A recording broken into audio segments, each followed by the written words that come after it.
What's up, you guys? So this is the last time I'll be doing this kind of video today. I don't know if I'll cover the donations. I may or may not, but this is the last one as far as the stadiums are concerned. So you saw my 250 recap, which saw a new SMX champ in the 250 class in Joe Shimoda. Well, it was another magical night for Honda, as this is now my 450 recap. So remember, guys, subscribe if you think that I'm worth listening to, or if you just want to see some more of my games, or if you think I make a good point every now and then. But anyway, let's get into this. Here comes my banner for the 450 class. Jett Lawrence earns three-peat. Chase Sexton crashes hard and out of MX of Nations. So, Jett Lawrence. Oh my gosh. I don't know if there's anything more to discuss about Jett Lawrence and how talented he really is. But he was really, really looking forward to the 450. And the way that he rides, I've said this before, and I'll say it again. I haven't seen this kind of talent from someone on a Honda this early in his career since probably Jeremy McGrath.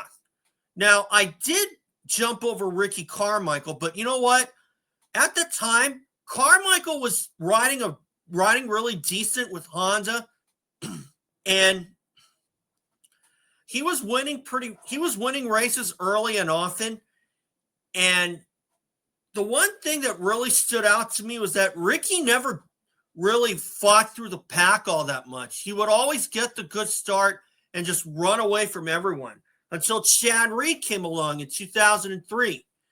And challenged him in every turn towards the end of the season. And Chad Reed had won the last 6 races of 2003, and Carmichael openly admits he lost sleep over that. So that's the only outlier, I would say, as far as Jett Lawrence is concerned. That's why I say that I have not seen that kind of talent from someone as young as Jett Lawrence since maybe Jeremy McGrath. Because the one thing about Jett is that he's really good at passing other riders and coming through the field. Ricky wasn't really known for that. He would always get the whole shot and just run away and hide, almost like McGrath. But what really separated McGrath from the rest of the pack was that not only was he good naturally, but he was also good at passing other riders without getting in trouble with the AMA. And as far as Jett Lawrence is concerned, he has not gotten in that kind of trouble per se. And neither did Ricky. But still, I have not seen that kind of talent since Jeremy McGrath was on Honda. Okay?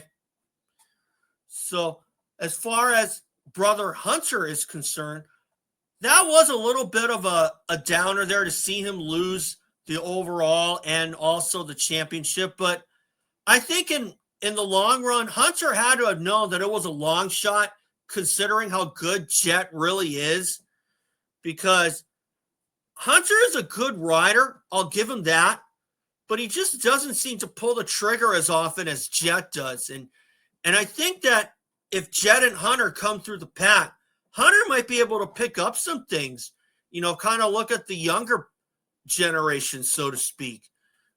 And the way that Jett rode, he made everyone look like there were 2 standard deviations behind him, including Eli Tomac, because the way that Tomac was riding, he was riding good, at least in the first moto anyway, but Jett Lawrence reached down deep and passed him, and that had to have been a major confidence docker for Eli Tomac.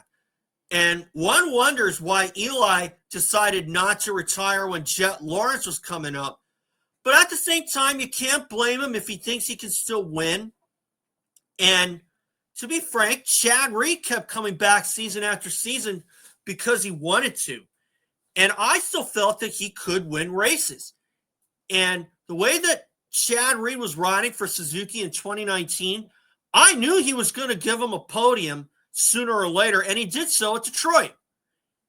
And I felt that he could win a race, but unfortunately, it just doesn't work out sometimes.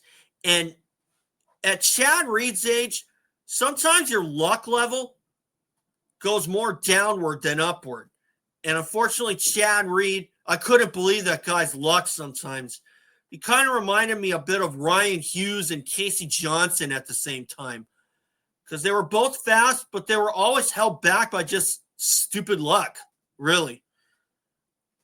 But as far as Jett Lawrence is concerned, he's pretty much immune from all of that, like 9 times out of 10. So now this part here, Chase Sexton crashes hard and out of the donations. I didn't see that crash at first, but when I did, oh my God, that just really turned my stomach for sure. To see Chase Sexton go over the bars the way that he did, that's a high-speed section, and that's a really bad place to crash because you're going 60, 65 in miles per hour in that zone outside the stadium. And to see Chase Sexton not get hurt by that was major heads up by the AMA.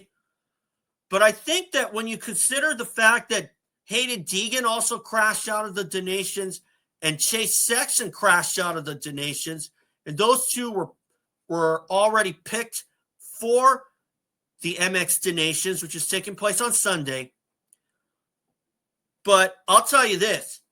If there was a vote, if they were taking a vote for the playoffs to be held after the donations, I guarantee you Chase Sexton would vote yes in a heartbeat, let me tell you.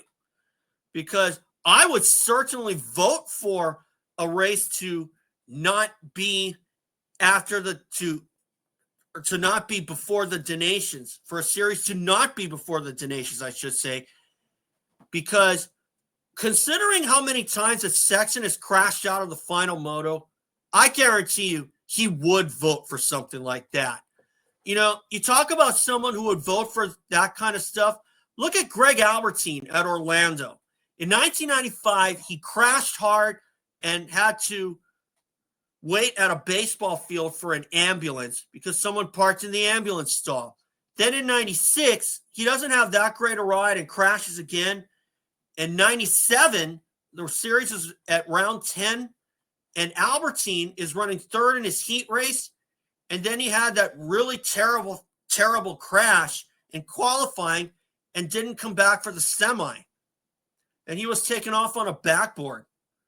And, you know, sometimes, you know, you come back to this certain race, and in Chase Sexton's case, it's the final moto of the season, and he gets hurt. In Greg Albertine's case, they come back to Orlando, and he crashes in qualifying. Or in the main event. Depends. But still, the next year after that, they didn't go to Orlando until 2005, and Albertine ended up crashing out of the series at New Orleans, and that was at round 10 in 1998. So just a little something to think about there. But another guy that I didn't put on this banner right here, I want to give a shout out to my guy, Grant Harlan. He qualified for the final round of the season, local boy, or semi-local boy, because he now lives in Texas. But he was born on the Big Island of Hawaii. And if you're born on the Big Island of Hawaii, you're a local athlete for sure.